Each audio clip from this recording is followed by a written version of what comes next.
Hello and welcome to the Guitar Hang Podcast. I'm your host, John Stancorb. Today, I'm about to embark on a journey into the realm of a guitar virtuoso, whose music echoes the spirits of a legendary musical lineage. As a guitar great, Dweezil Zappa has taken the reins in his father's iconic music, electrifying audiences with Zappa Plays Zappa. But Dweezil's passion doesn't stop at performances. He's a tone-chasing pioneer pushing boundaries with innovations in guitar pickups and signal processing. In my exclusive interview, we'll explore Dweezil's remarkable accomplishments, his dedication to preserving his father's legacy, and his trailblazing spirit in the world of guitar technology. Please make sure you hit the subscribe button below and ring the bell for notifications. And now, let's hang with Dweezil Zappa. Was that your idea for the design in the back? I love that. I saw it on a maybe the Mark Agnesi Gibson thing, and I saw the design from your studio. I thought, man, that is just a very classic look, bold, but yet. Yeah. I like I designed the whole studio and my whole house actually, but the sort of backgammon thing is a futuristic retro type of thing where like you used to see it in bowling alleys and stuff. So it's kind of like Jetsons or something like that. Yes. Yeah. I had interviewed Rick Vito and we discussed for a long time his love for Art Deco and that kind of stuff, and just how you could take things from cars, like certain designs and like pinstriping and all that kind of stuff. And it's just, it gives you an insight to somebody's sensibilities and their aesthetic. Yeah. It's who they are as an artist when you kind of see all the peripheral things, like how they even down to, with their pedal board and all that kind of how it's arranged and how it's designed. Right. There's some guys that have quite a mess in their studio, and then some guys are very neat and meticulous, right. Everything. So, yeah.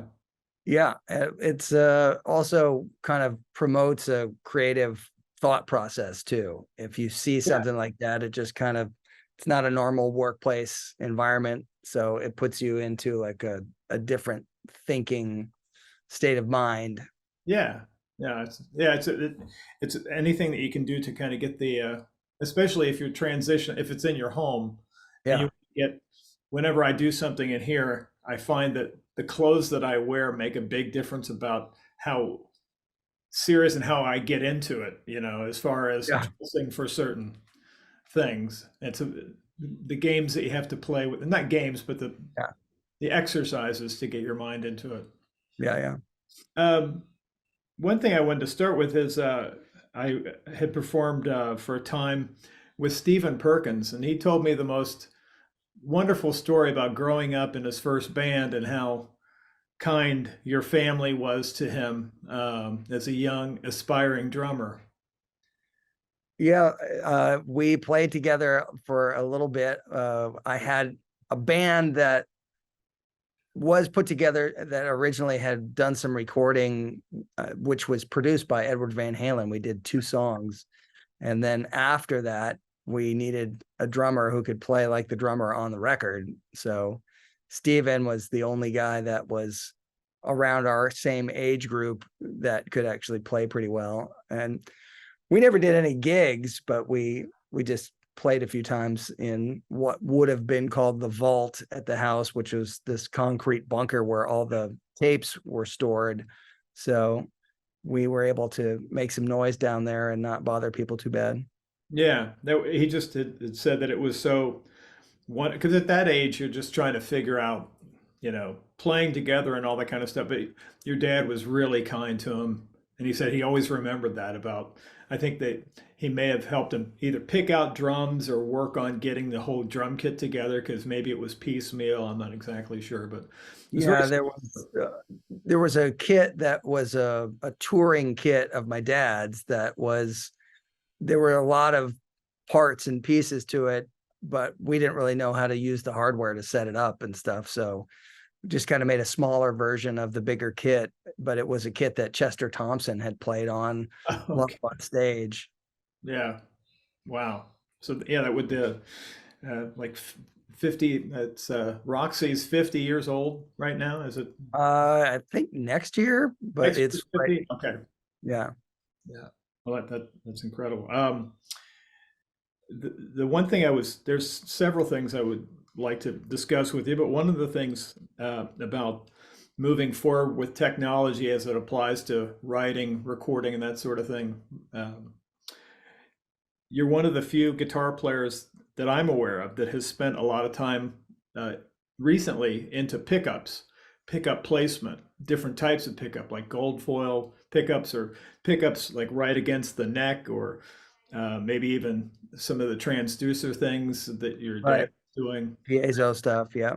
Yeah. So I'd be interested to hear, are you embracing new stuff and a mix of new and old stuff? And maybe a little bit of information on, your ideas with pickups. Sure. I definitely have always tinkered with that stuff. I don't know how to install or wire them up myself, but I definitely end up with ideas like, what would happen if I do this? Right. And I've had some strange guitars over the years that have different setups. And I was probably one of the first people that I know of anyway that started doing fretless guitars and also putting a Sustainiac in them so I could have this thing where the guitar could just sustain any note that I wanted. And part of that led me to putting pickups in different places too, because the Sustainiac itself, you have to have the one part that stays in the neck position and it replaces your actual neck pickup. And then you have the bridge pickup, and there's this little magnetic field that it creates that kind of makes the string turn over. But if you have a pickup in between or a pickup in front of that, it causes some weird thing to happen and it doesn't work as well. And it gives you crosstalk and feedback that you don't want. Right. So I was experimenting with things to try to find a way to have a neck pickup, still make a neck pickup sound, but also have the Sustainiac part, and maybe have the neck pickup outside of that loop to see if the audio, if it was in parallel as opposed to in series, would be able to counteract the weird thing that happens if you put another pickup in that place. But it really has to do with like the magnetic field stuff more than how the audio is routed. So there is a guy that I've heard of that has kind of found a way around that. And he's even made the Sustainiac thing polyphonic. So each string will sustain on its own, as opposed to playing something and having it all just go, I'm going to find the fundamental or the upper harmonic or whatever. So there's things in that area that I'm interested in. But as far as pickups, having a piezo pickup in your guitar and having regular pickups can be pretty beneficial, especially if you want to do some layers or textures where you need the immediate clean sound to be still in there. It's almost the equivalent of if you had a microphone right on your picking hand for the acoustic part of an electric guitar, you would have this different kind of attack and a clean part of the sound mixed with the distorted sound. And my dad used to love to do all that stuff. He would actually mic the acoustic guitar or the acoustic part of the electric guitar sometimes when playing. And you hear that on some of the earlier records. But there's usually always some bit of a clean sound mixed in with the distorted sounds. And my dad was also kind of crazy with putting pickups in weird places. If you ever saw pictures of his gold top Les Paul, there was a telly pickup that was kind of mangled in there just next to the bridge. You know, so all that, I guess, is just part of my upbringing for the sound discovery, tinkering. But I haven't really settled on anything that's super specific that I would say, oh yeah, this is definitely great. You always need to do this. But I have worked with this guy, Tim McNally, who makes pickups out of Canada, makes all kinds of great pickups. But I do have one combination of stuff that he made that I have put in a few guitars where it's a telly pickup, and then it's one of those mini humbuckers, but like a gold foil style mini humbucker. So they almost take up the space of a full humbucker, Right. but they're right next to each other, and you can get a couple of cool combinations. Yeah. You can use them together or separately, but you still get a good neck pickup kind of sound. And then you can get weird out of phase things too, which I like. Yeah. I love the fact that you're using signal processing in a great creative way, but you're also with pickups, because pickups is kind of a frontier that often gets ignored, when it comes to sculpting things. And when I think I saw a video of you doing you were getting ready to do the Hot Rats anniversary presentation, Right. and there were some things that you were playing that had that. I mean, you were totally nailing the Sugarcane Harris violin thing. It was amazing to hear that, even though at the time I don't think I was hearing it through the best. I could hear enough to say, wow, that's really incredible to be able to dial in that degree of detail. Yeah. There's a lot that can be done these days with guitar processing.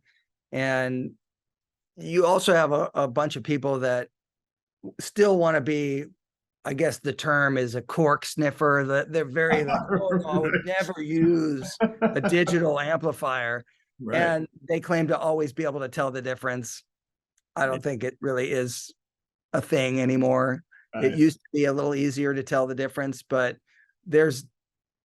for what you can get in terms of signal processing and organizing your sounds and having things work for specific guitars, the world of digital amp modeling is very viable for touring, for studio, for all of that. Of course, amps sound great, and you have the choice to put your mic where you want on a speaker.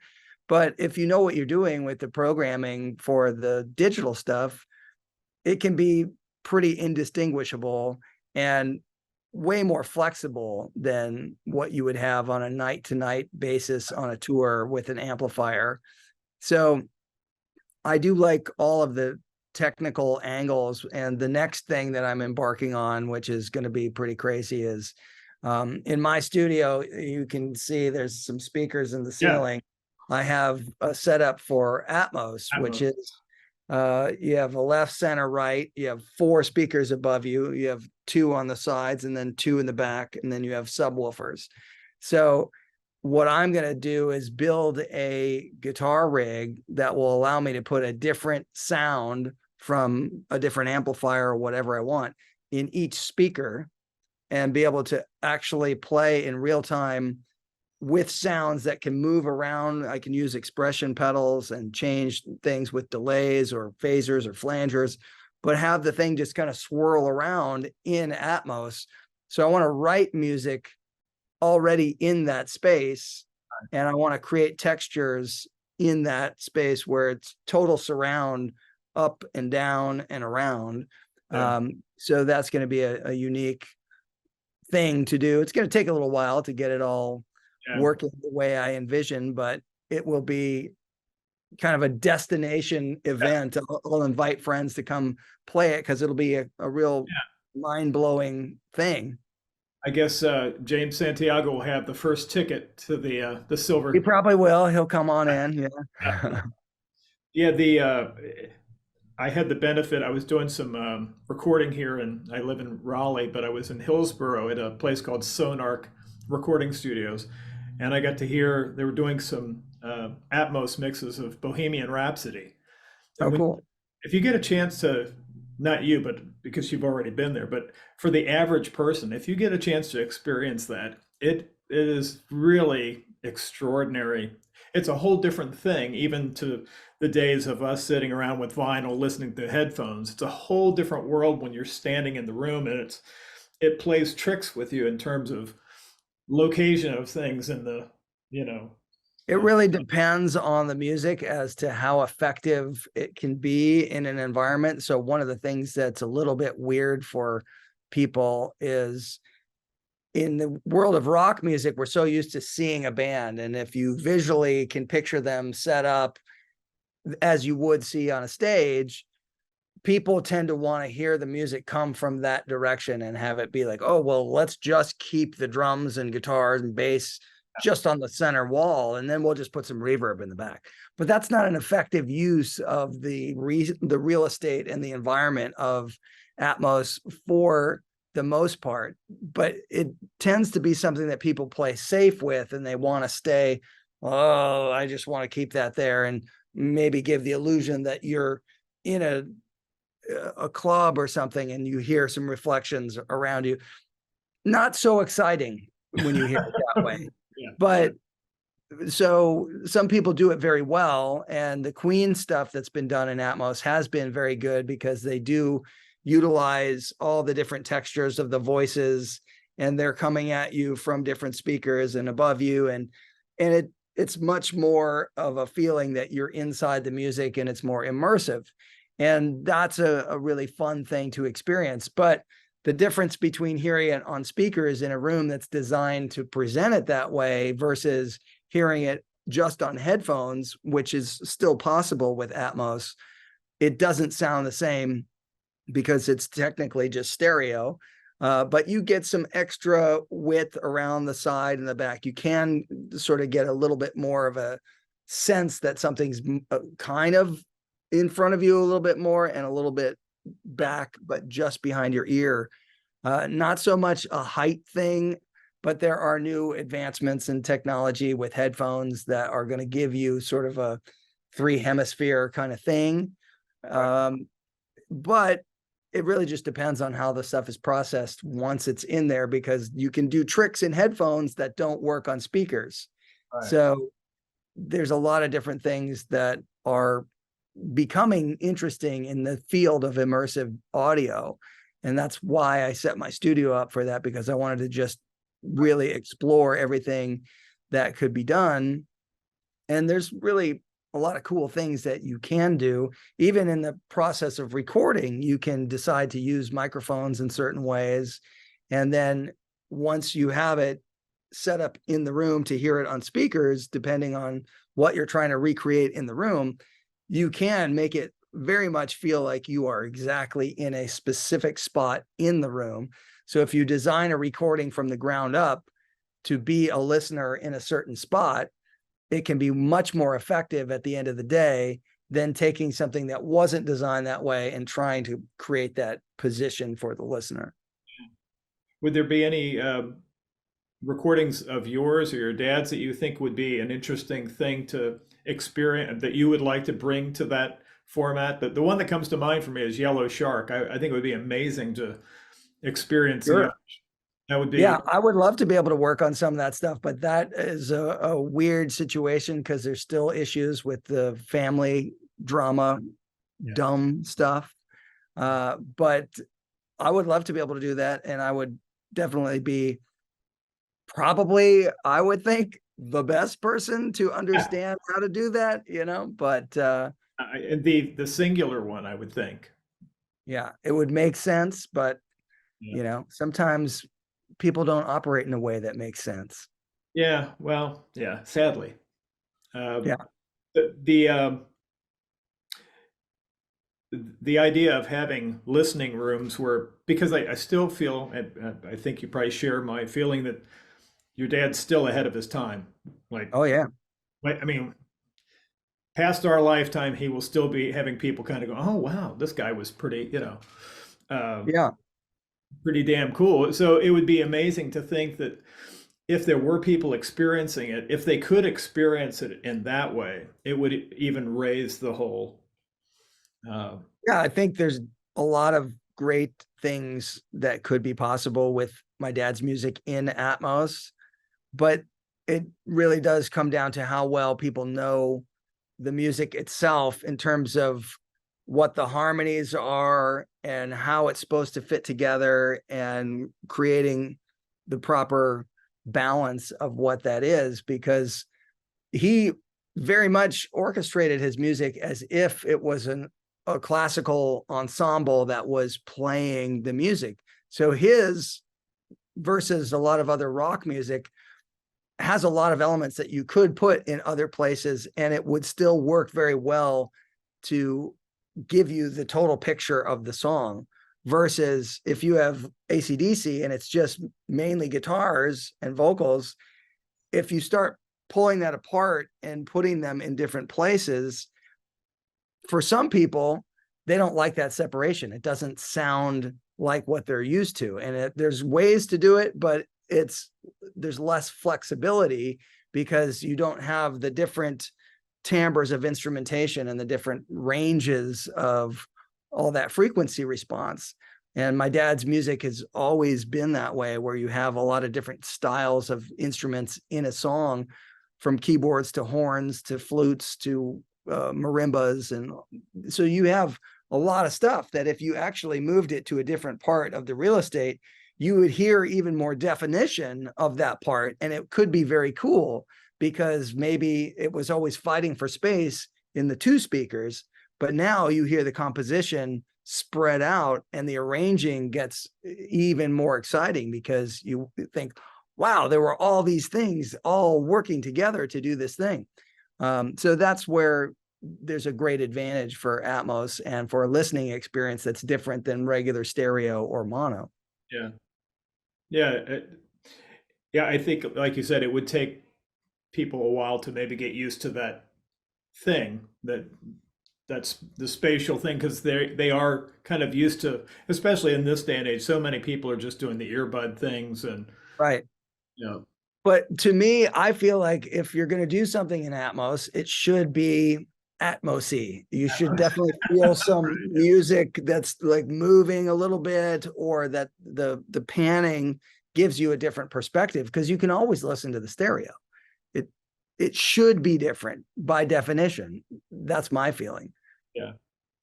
The all the work that you've done with Zappa Plays Zappa, and that's and how did that inform the last few records that you put together? I mean, in terms of, it seems like you would have had to have had so many different things in your compositional arsenal, so to speak.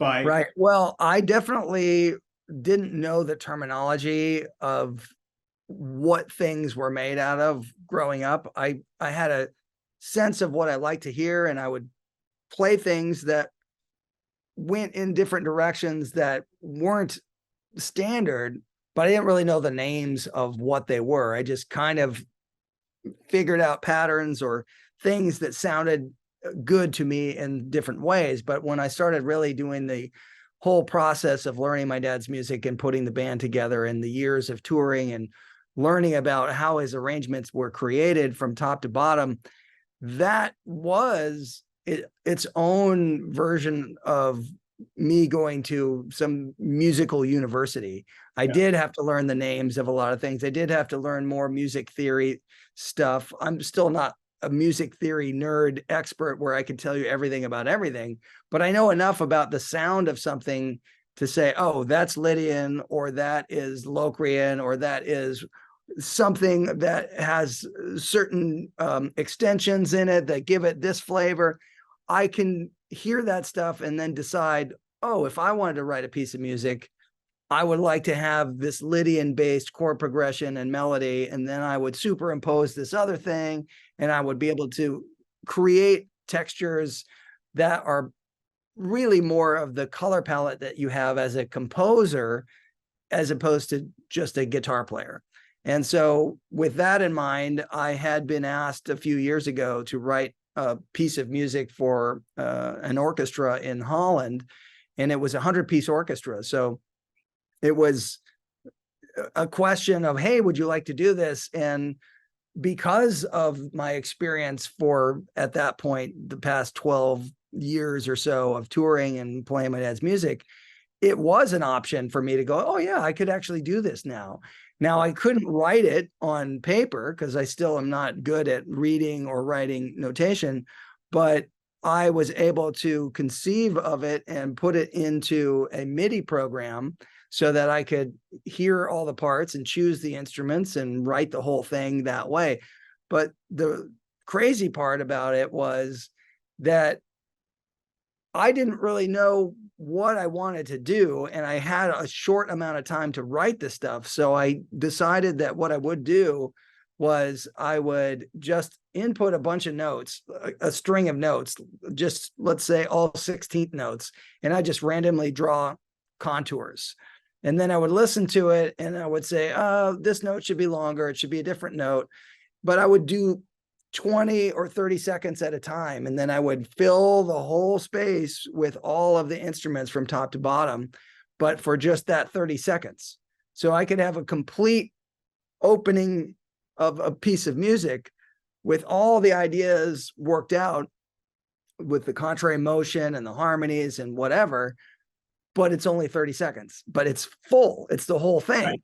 And then I would just say, now I have to do another 30 seconds and another 30 seconds.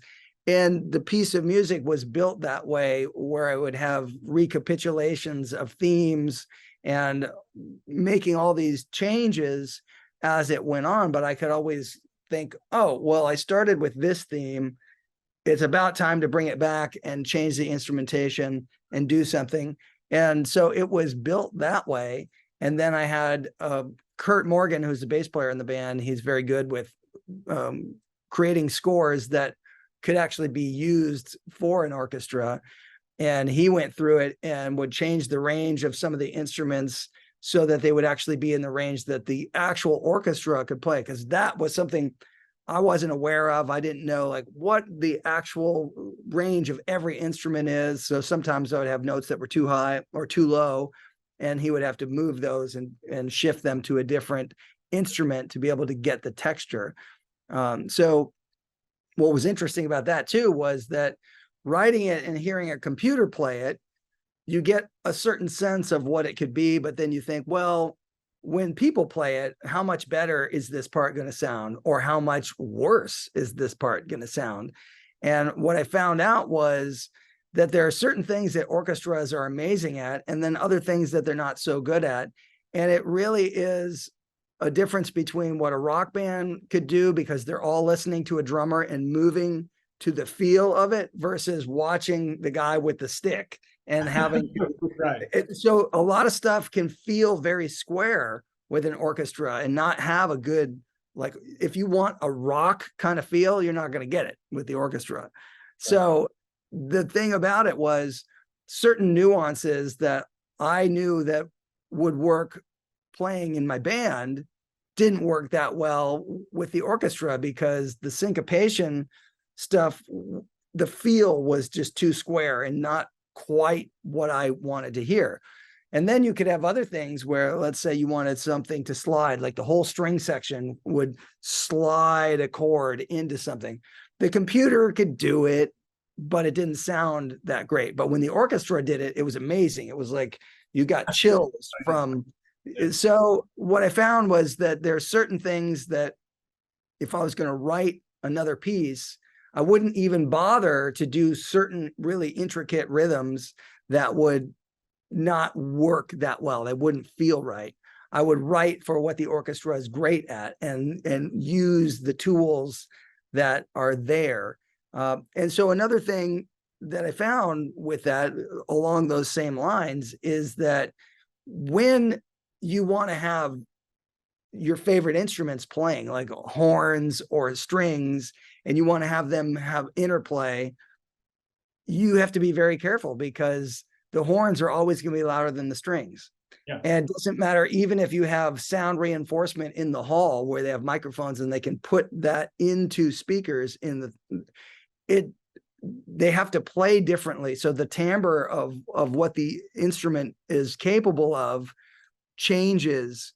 And so the difference is, in a computer, you can hear the timbre that you want and you can mix it and hear it how you want it. And you go, okay, yeah, this is going to sound good. But in real life, it never sounds that way. The horns are always blasting over the thing. So you can't write a piece of music that has those two elements doing something huge at the same time, because it just doesn't work right. Yeah. Yeah, your dad used to describe it as a Caldermobile, where everything it's all a matter of weights and balances. You know? Yeah. So learning what it physically takes to make that stuff work in an acoustic environment on stage, the musicians all playing, that was very different to hear it while they're playing it and realize, oh, well, if I knew this to begin with, I would have written differently. So now I do have that as a something to fall back on if I do another project like that. And what was the time between when you were commissioned to do that and when you actually were standing in the room hearing it being played?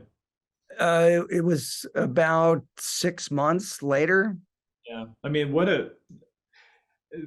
I can't imagine a bigger. I mean, for all of us guitar players, there's many highlights of guitar playing, but I don't think there's any higher thing than being in a room, listening to an orchestra play back something that you've composed. That would be just. Well, the thing about it too is that what I wrote, I only wrote by typing it into the computer. I never played a single note of it on the guitar. I didn't use any instrument to come up with the inspiration. I just it was like throwing paint on the wall and then just like saying, oh, I want it to be a backgammon background, and then arranging it that way. And so I ended up writing melodies and chord extensions and things that I would never think to play on the guitar. So that was also interesting, is that the music that I wrote didn't sound like anything that I would have written had I said, hey, let me write something and use an instrument to begin with. And I think that's the thing that's the most exciting about being a lifelong musician, is finding new avenues for expression and keeping it exciting. And every time it comes back around to what you're bringing to the guitar, it's changed. You're not where you were prior to that experience. Right. You're bringing it to the guitar, it's a completely different, whether it's a reductive thing and you're playing less, so other things can, or you're coming up with more creative things that you could have only have gotten to by coming up with the orchestral stuff. So yeah, and the thing about guitar too is I used to be amazed that my dad would not play guitar unless he was going to go on tour. So there were times when he didn't pick it up for 2, 3, or 4 years, not at all, and didn't care. But then when it was time to go on tour, he would get ready and he would do what he would do. And his playing changed every time because of that. So I've had times where I've had downtime in between tours and haven't played much. But the last tour that we did was in 2020, and I've barely touched the guitar since then. So I'm at almost 4 years of not even playing guitar. So the thing about it is, I like the idea when I pick it up for a couple minutes here or there. I have no calluses, so I can't play for very long.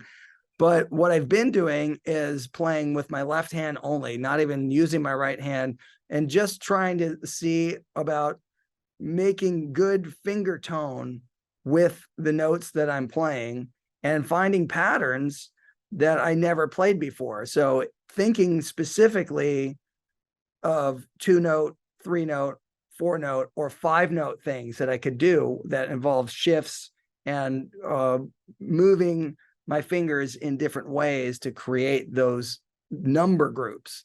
Yeah. And then what I found was that if I was going to start picking, it would fall into line, okay, because my fingers already knew where they were going to go. And the disconnect for me is always, if I'm trying to pick something, but my fingers don't know where to go, the pick gets stuck and then it's a mess. Right. So I thought, well, if I just practice with my left hand, I could probably get a lot more different textures, different velocities and dynamics out of things and not have to worry about picking every note. And I would have a lot more ways to utilize the instrument for improv and just texturally with, if I'm playing with a fuzz tone or combinations of things, notes can bloom very differently. And especially with a guitar that has a sustainiac, it's very touch sensitive. So you could play it very slight and then it will slowly grab and go up into the full sustain. And so the control of the left hand became very interesting. And I definitely, with what little I have done, am playing things I never have played in my entire life. Yeah. Because I never thought of doing that. And a lot of the things that have become part of my own style have come from taking a break from the instrument and then coming back and realizing, wait, I'm playing something I've never played before. So I like when the guitar is unfamiliar and then I can approach it and look at it different ways, because if I'm going to go back on tour at some point, I would like to be able to play in a way that I've never played before, because I've already played a lot of stuff. I mean, I did over 1,700 shows in the, whatever it was, 14 years that I toured consistently from 2006 to 2020. So it was a very interesting thing to realize that downtime can completely transform what you do on the instrument. And maybe for some people it would be too much, but for me, I was building the studio and I was learning all these other things, and I didn't really care about playing guitar. Yeah, but what you gained from doing something as simple as putting that aside was incalculable, if that's a word. I don't know. Maybe, Yeah. but yeah, to have done that, and the time between 2006 and 2020, with all those shows under your belt, you had completely, your concept of the fingerboard had to be completely eviscerated, because essentially you're no longer reliant, and I can't speak for how you visualize the fingerboard, but playing your father's music made you learn techniques like the gambale thing, the Right. 3-1-3 kind of thing, and Yeah. So what ultimately happened with that was, to just kind of put it all into perspective, is if I'm going to play in my dad's style of playing, but be able to improvise at the speed of thought, my own thought, but still have to filter it through how might he have played, I had to develop enough vocabulary, knowing his mannerisms, things that he would possibly consider doing over certain chord progressions, etc. But then be able to say, I'm not going to just play the licks that he played. I'm going to play things that are inspired by those things, but I need to have enough of a vocabulary so that when I play these things, I'm not playing the same thing every night, because he never did. He just was very spontaneous. And the idea for him that he loved so much was to be able to write something in the moment, meaning he's playing, he's listening, and he's responding to the music, and he's spontaneously composing melodies that and rhythmic things that interact that he would never do again. And the audience got to hear that one time only thing.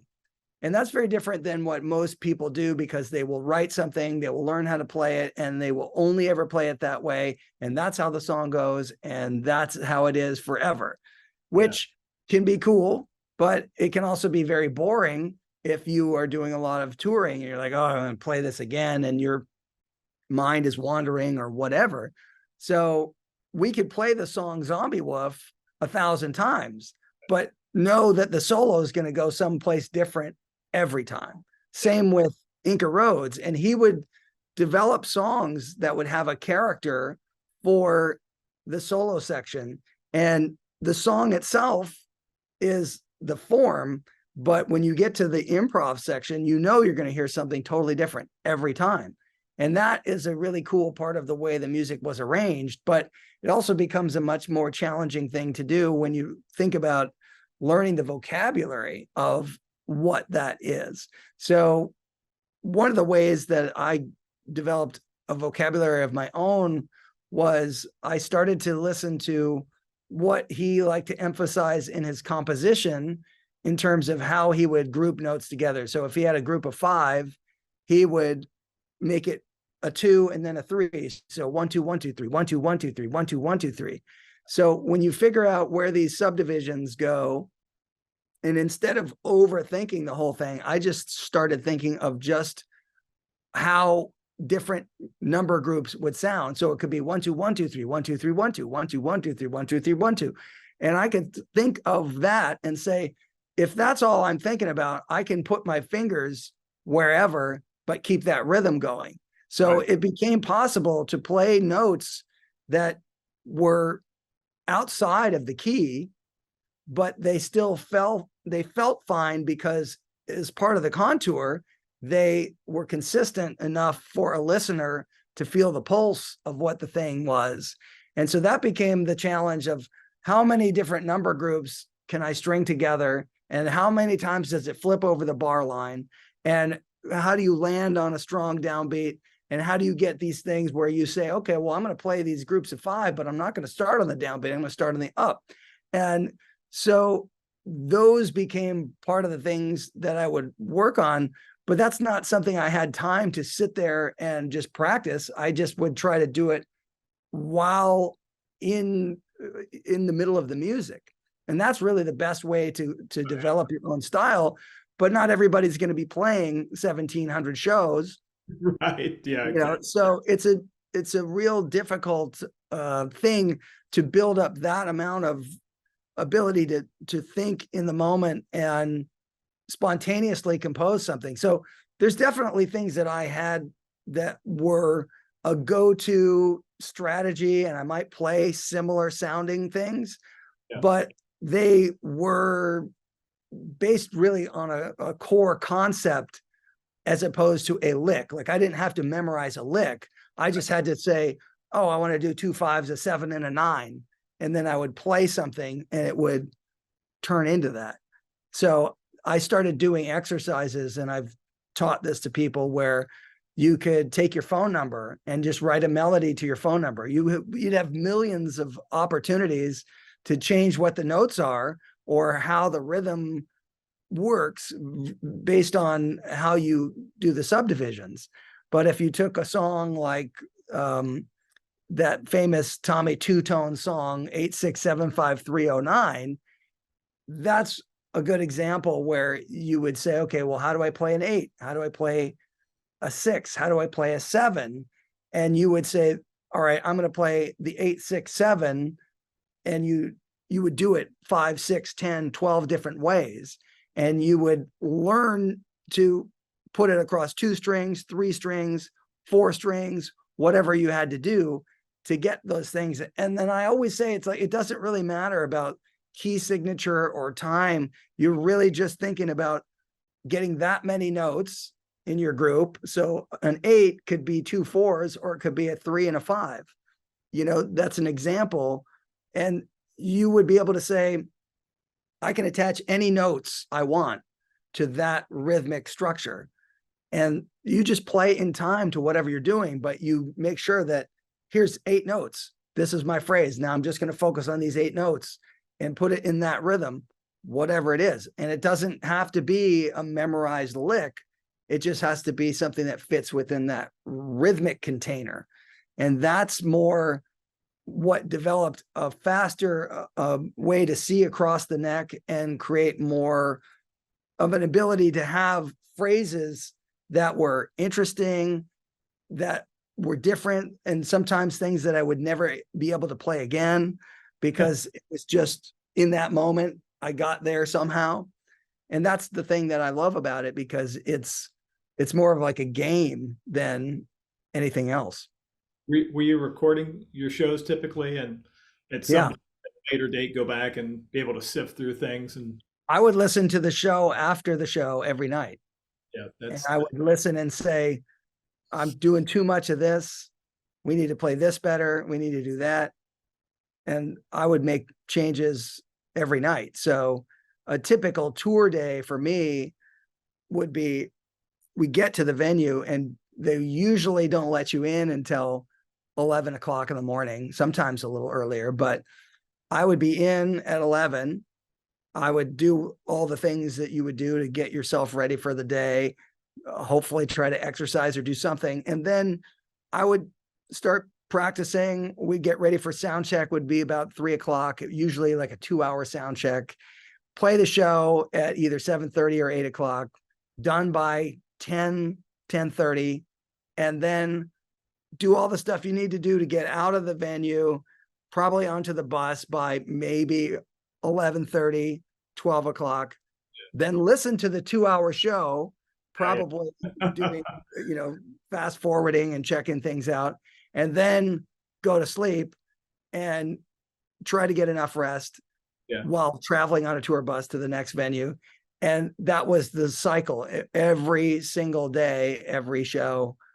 And it's exhausting to do that, but I was in the moment of the music at all times. Yeah. You were taking a page from your dad's book where he was essentially, he said, I'm the referee between the audience and the band. The audience is a ticket. It's like, okay, band, let's give it to them better than they had ever expected. So it's that kind of quality control, and the time for you or the time for your dad to put together the money that you have to shell out to get a band rehearsed to sound that good. Right. It was going to improve show after show after show, but just to get it to the point that you're feeling good about people paying money to come see the show, because the expectations for a show like this, I can't think of anything from a musical standpoint that has more rabid fans and they're the cork sniffers. They're very, they want things, and they want to come to multiple shows. So they're going to be like, with their buddies comparing, oh, the solo on Inca Roads was amazing. Did you hear him quote this thing or whatever, So it's all of that comes into play to some degree, but I worry about less of that and more about just how good can we play the music. And it's not easy when you have a 2.5-hour show and you have a lot of really hard stuff in the show to completely focus and just nail everything all the time. And my dad's bands never did. So it's not humanly possible to have the hardest music and nail it every single time. So a lot of times he would only have 3 or 4 hard things, and then he would put other stuff that was less hard. I've had shows like that, but I've also had shows where everything was hard. And so that's the crazy part about trying to do something like that, is focusing on the music that is the real important thing that I want people to know about my dad's music. If I put a lot of those things all in one show, it's much, much harder to memorize and to execute. So there's a lot going on. So I would even have on my pedal board a big piece of tape that said, listen. And that was hard. Even though I could see it, I still couldn't force myself to actually do it. The best I would ever play is when I was not thinking about anything else and I was able to just listen to stuff and respond. But sometimes you're like, oh, well, I got to see if I can execute this thing. Let me try this. And your fingers are just kind of flying around, and you might have some cool stuff, but it feels disjointed. And that's one of the things about my own playing, that I might have what I would say are too many run-on sentences, because I'm playing something and I go, oh, wait, what if I do this? And it's like I didn't finish the other phrase first, and that's the kind of stuff that over time I've altered a little bit more so I could focus more on having the start and the ending to phrases before moving on. And there's certainly times in my dad's playing where he has very interesting pauses, and sometimes certain solos I've heard where he's got very long pauses. He's just waiting until he wants to respond to something. And I found that certain sounds that I've played on, I feel like I have to keep playing, otherwise it will go out of control.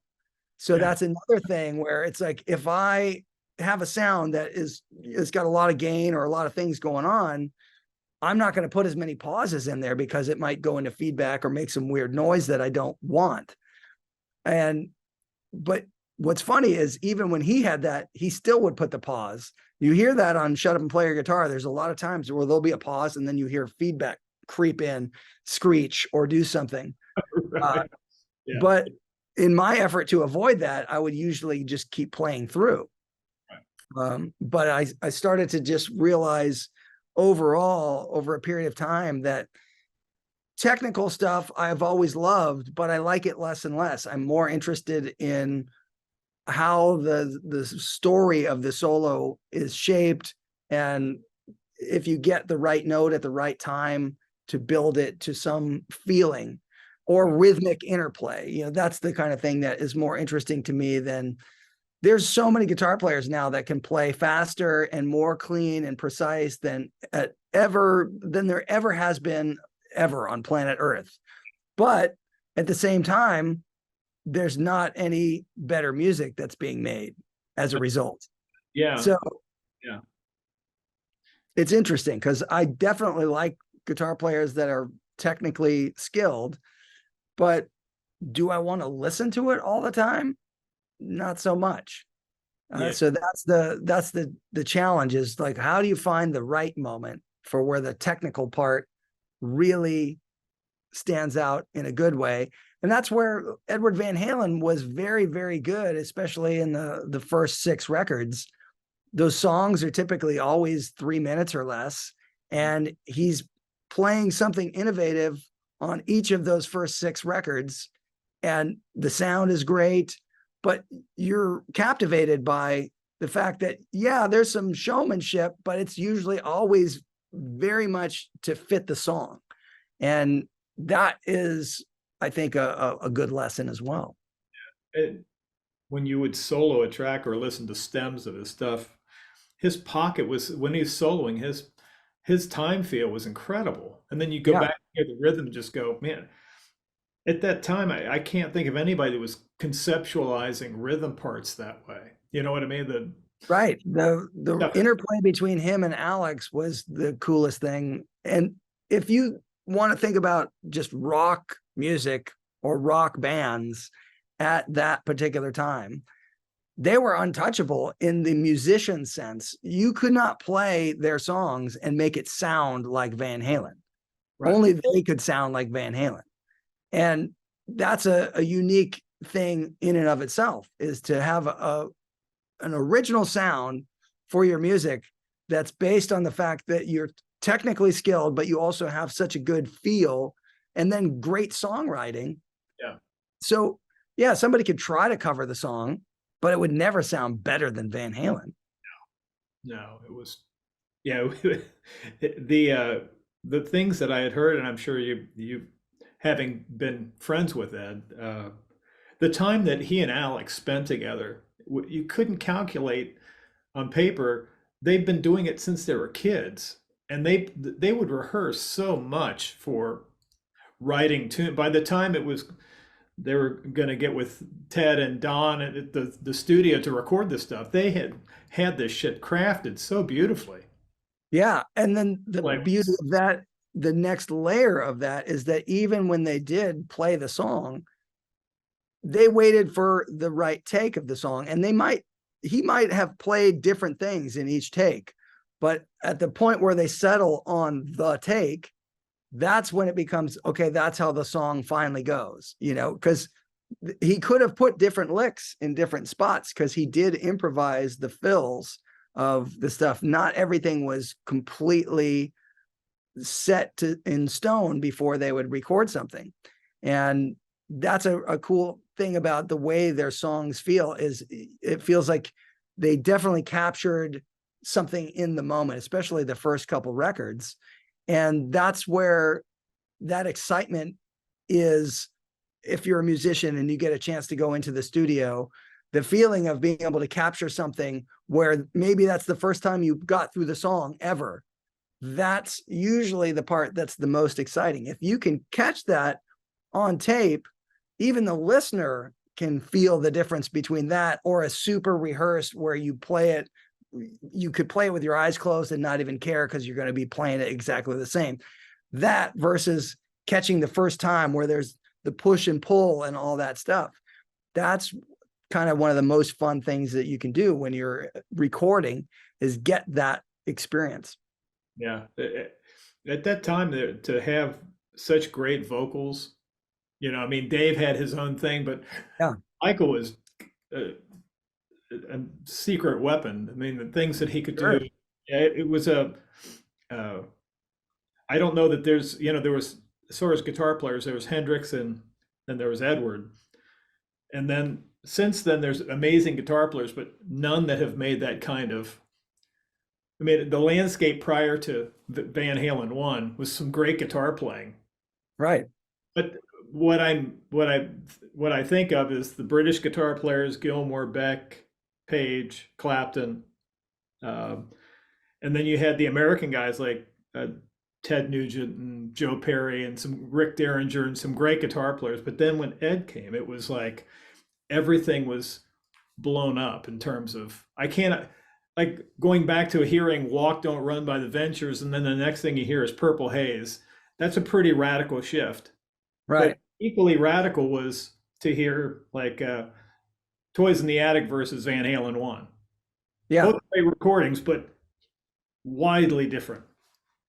Yeah. And that's the cool thing about guitar, is that you can do your own thing with it. And it's very obvious that some people are just meant to do that. It's an extension of what they do, and it's natural, and it's an easy thing. When he played, he was just having fun.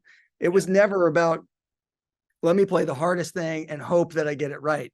He just played what was fun for him, but it just happened to sound amazing. And we love that. But now you have stuff where it's so technical and so precision oriented that it's cool, but it doesn't, it's more like watching somebody solve a Rubik's Cube than, Right. listening to something that gives you like a feeling, Yeah.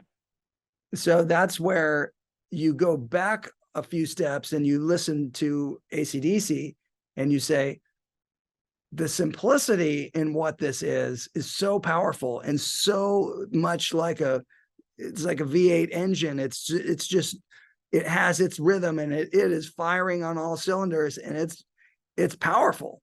And that's the kind of thing that, when done right, that's much more exciting and interesting to listen to in the long term than something that's just all this madness. And you go, okay, yeah.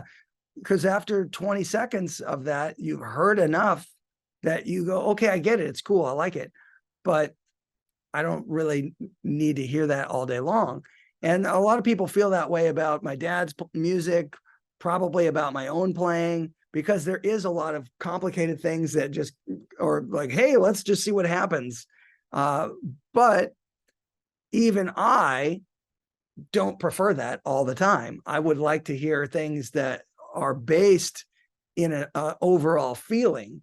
And so now the challenge is, how do I, if I'm going to make some more music of my own, how do I create the feeling that I want and then also get a little bit of the technical sprinkles in there? Yeah. Would it be an oversimplification to say that at 9 years of age, when you heard Van Halen for the first, because you were 9, right? I was about 10 or 11 when I first heard it. Yeah. And then I was 12 when I met him. Oh, okay, 12.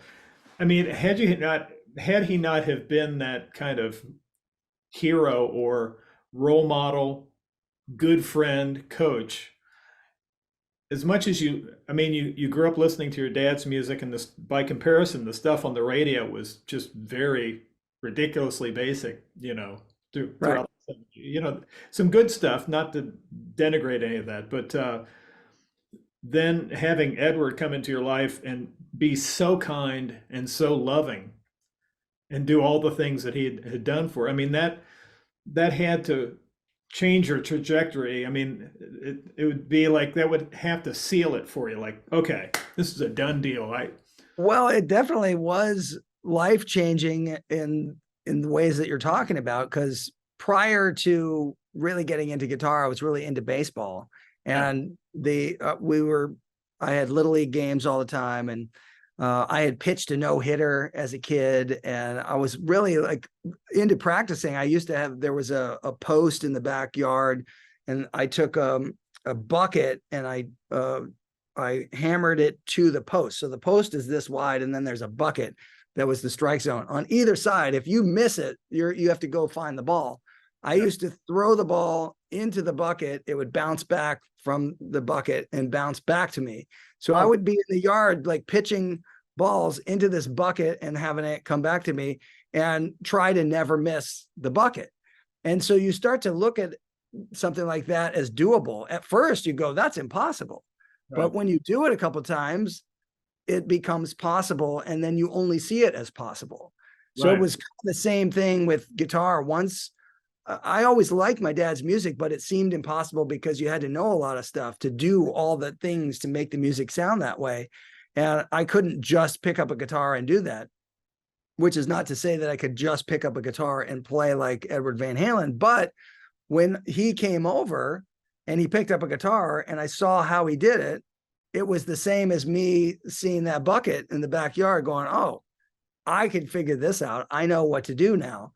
Yeah. And so seeing it up close like that made a huge difference. It's very different now because you have YouTube and you can see how anybody does anything. But back then you would have to listen to a record and be like, do you put my finger here or here or here or here? Right. You didn't know. And beyond being tuned down a half step, you'd be like completely screwed. Yeah. So all that stuff. But the beauty of it was that he also was the kind of guy that didn't have this big, crazy ego in terms of when you talk to him, he was way more down to earth, kind of goofy, smiling. So you didn't have this feeling of intimidation of this guy's the best guitar player in the world. And you would have no idea how to relate to him or talk to him. He was just kind of affable, goofy, smiley. And that was an important lesson as well, which was you can't really take yourself that seriously. And my dad was good that way too. He was serious about what he did, but he certainly didn't have the crazy ego thing that you see from certain rock stars that people put on a pedestal who, if you were to meet them, maybe wouldn't have the best experience. Yeah. So it was good that he was a kind person, and that changed. Well, it really showed me that in life, it's best to be like that. Yeah. Have fun doing what you do, but don't be an asshole, Right. Because broken hearts are for assholes. Yeah. And that was also my dad's advice to me too. At some point when I was much younger, he says, don't be an asshole. It's like in life, you'll get much further if you're not an asshole, So it was like easy, good advice. Yeah. And I guess the other part of the equation is that you had other things that you were interested in as a kid. I remember reading something that you were into like Japanese calligraphy or something like that as a kid. Yeah, I was interested in all things Japanese because I had a friend who was Japanese in 4th grade. And so I liked the toys. I liked Godzilla. I liked Iron Man, or I'm not Iron Man, the other one, Ultraman. There's lots of cool toys. That was before all the things that we now are familiar with, where the stuff like twists and turns and becomes a whole other thing. There was a thing called Raideen. That was the first thing that was where you could turn it into a truck, or it became all these things, but then it was a standing figure that was a superhero type of thing. So I just liked the way that stuff all worked. It just seemed really interesting to me. And I learned some Japanese when I was probably like 14 or 15. I studied Japanese, which unfortunately I didn't stick with it, but at some point I could read and write on a very basic level. And I had done some tours and things in Japan. I performed with a Japanese entertainer that was very popular over there. His name is Akichi Yazawa. Wow. And I was there for like 3 or 4 months one time, but they mostly would want to speak English to you. So I didn't get to really fully develop my skill set with that. But what I did notice, which was funny, is that there isn't really a sense of sarcasm there. That's like, it becomes a very confusing thing. It's very literal, most things. And there's a whole layers of respect. So if you say something in a sarcastic way, you're making somebody feel disrespected, and there's all kinds of things that could go sideways if you aren't careful. Yeah, well, that's good to know. I've not heard that before, but yeah, I can see where that would be, because Americans lean into that thing quite often. Yeah. So, and yeah, having been in a situation where somebody didn't get the sarcasm, you instantly feel the weight of, oh shit, now Yeah. now I've really offended somebody, and I was just being mildly sarcastic. Yeah. And these days, everybody's putting way too much emphasis on their own personal feelings as if it's the most important thing in the world. And I'm Yeah. not down with that either. Yeah, my wife and I were talking about that. The number of people that preface a statement with like, "I feel like," and then they say whatever, and it's like this little thing that they insert at the beginning of every thought that you have is predicated on, well, how are you feeling? Yeah, but the thing about that is usually they only insist that their feelings are more important than anybody else's feelings. So therefore, everybody must follow only what they say and do. And there's the virtual signaling and all the bullshit, and it's intolerable. My dad would have been having a field day with modern times right now. Yeah, there's many things that I think that he would find just, well, tragic on one hand, but also would be great inspiration for some lyrical social commentary. Because he was, to this day, yeah, you can go back and read a myriad of things that he wrote, and it was like, man, that was really insightful, and that was 1969, 1970. Yeah, it's pretty wild. I always call him the rock and roll Nostradamus. Yeah, I mean, the things that he had predicted about corporations coming up with their own entertainment branches and things. Yep. You know, I had actually bought a couple of, this is back in the early 90s, a couple of CDs where they were just interviews with your dad, somebody. Yeah. There's one guy in particular that's interviewing your dad named Rex. And for whatever reason, your dad was just not enjoying having a conversation with Rex. So as the conversation wears on, the way that he's saying this guy's name, Rex, he was getting really annoyed very quickly. Yeah. But I would think that I saw him do that a few times with some people. It was interesting. There's one interview that's similar to that where there was a DJ named Jim Ladd who my dad was being interviewed by him, and he was kind of in the mood that you're describing based on the way Jim Ladd was talking with him. And he said, well, I noticed you have a song called "The Torture Never Stops." What's that about?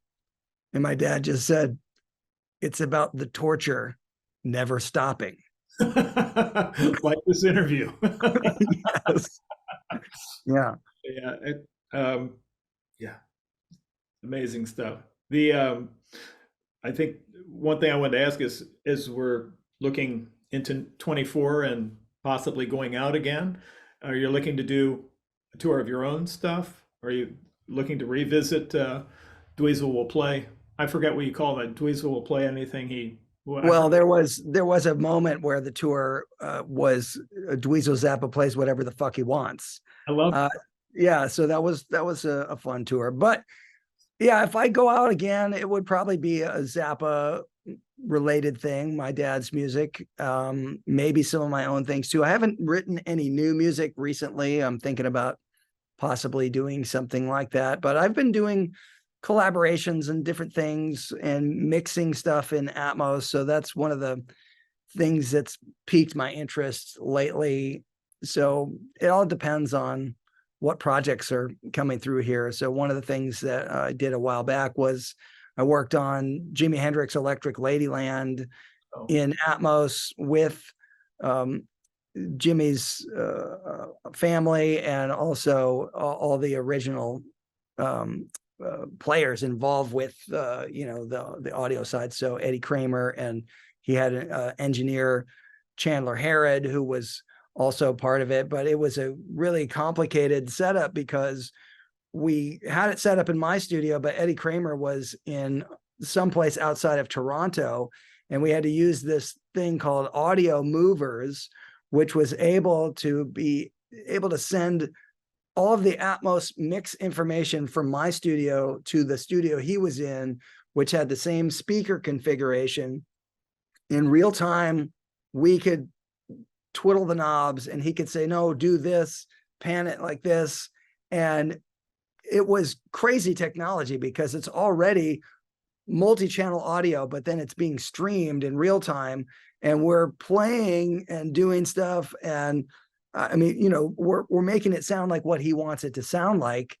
And it was a very complicated setup. And I think my studio is one of the few in the world that could even tackle such a job. Yeah. Wow. That would be an album that would be incredible to experience in that format, just because there's just so many amazing things that, you know, I guess things that were happening on the fly that later turned into nice universal audio boxes of some kind, you know. Yes. Yeah, there's really cool things that you can learn from all these recordings, especially when you get to hear them isolated and hear, oh, this is just the raw track of Voodoo Child. You know, it's like, okay, that sounds different than it does in the final mix, but it's really cool to see what the raw ingredients are to everything. Yeah. It strikes me that if you were to, just for fun, if there was an app where you could take something like Electric Ladyland and run it through the whole thing and have it quantized and have it pitch corrected and have all, just how enjoyable would that be? I would guess Not at all. Yeah. It would be. And that's the thing that's that is kind of, I think we all long for, is especially guys that like ourselves that have been putting 40 and 50 years into it. Is just, you want to hear something exciting that has a human feel, that is thrilling, and something that has the vibe to it and gives you something beyond notes or beyond, you know, the things that you would track like Olympic scores, but just things that made you feel like, oh God, that's awesome. Well, the thing about what you're saying is a generation of ours is into those details, but the younger kids don't really even know that they're missing any of that stuff because they're used to things that automatically make a sound. They just press a button and it does something. Right. So they don't know about what the difference is of the human feel. Like a good example would be, there were these two kids that walked into this recording school. My friend was teaching, and they both looked at each other and go, dude, look, that's what they used to use to make drum sounds. And they're pointing to a drum kit. No, so that's so, and that's not, I mean, that's, that should be a meme or something, but that really took place. Is just, absolutely. Because it feels like, are we heading into vaudeville? Like that we'll look back on this era, like when guys would come out in the little things and the dancing with the seersucker suits and spinning plates on sticks. And it's like, it's that antiquated and out of vogue that. Well, it is just one of those things where if you look at it in terms of, if you don't know you're missing it, it doesn't even register. Yeah. So you would have to know about something in order to compare it and then say, oh, I like that better because of these reasons. Yeah. But if you're only confronted with a drum machine or some plugin that you just press a button and it makes a sound that you like, then you just don't even know. Yeah. And there we can think of a myriad of drummers from Vinny to Dave Grohl that if you were standing in a room where it sounded good and heard them play in real time, it would be like, holy shit, I want to do that. Yeah, but you also be able to tell the difference in the personality of their playing versus when you make a piece of music with a computer that has no personality and everything's quantized, like you were saying before, and it's perfect. And people are like, yeah, this grooves. You're like, well, does it really? You know, right. So it's very straight. But the thing about it is, it's just a preference, so there's some cool stuff that can be totally electronic. And then there's stuff that is definitely not something I would want to listen to, but it just depends. Right. Do you have kids that are interested in music, or is it just more of an enjoyment peripheral thing? Or Nobody's wanted to do anything on a professional level. right, but So they like music. Yeah.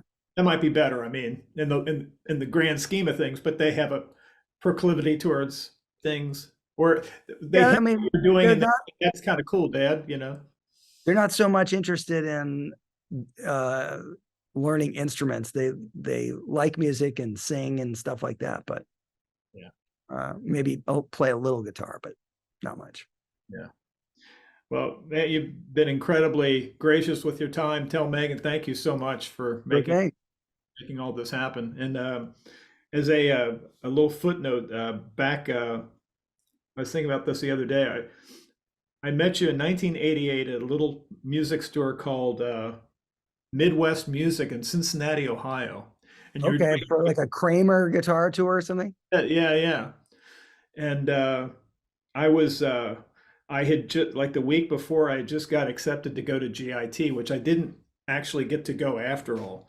And I had one of your albums, and it was the one that the Madonna guitar. What was that album called? My Guitar Wants to Kill Your Mama. Is that okay? And you had signed it. Good luck at GIT. It was very nice, and you had done a very colorful job. I wish I still had the album, but the thing that was most impressive was just how supportive you were, because that was kind of the crossroads between I want to go to GIT and become a full-time musician, or maybe I shouldn't do this. And we had a conversation, and it was 10 or 15 minutes long after the clinic, and it was really incredible. Just the encouragement, and sometimes that's all it takes. That little seed sets you off and go, yeah, well, if Dweezil says I should do this, that would. Good. Well, if it helped in any way, I'm glad to hear it. Yeah, I think that was June of '88, and I think your dad was on tour right around that time. But you happened to be. I don't know how big of a tour that guitar clinic thing was, but it was just a couple of cities. I did some stuff. Yeah. And you had the like a maroon colored Kramer that had the Sustainiac in it. I had never or Sustainer pick. I don't know which one it was. I think that one was the Sustainer, and the Sustainiac is a different one, but that one's for me the more preferable one because you can have more subtleties with it. Yeah. Thank you for tuning in to the Guitar Hang Podcast. Interviews with noteworthy guitar players from around the world. Go ahead and hit the subscribe button and ring the bell for notifications to stay updated on our latest episodes.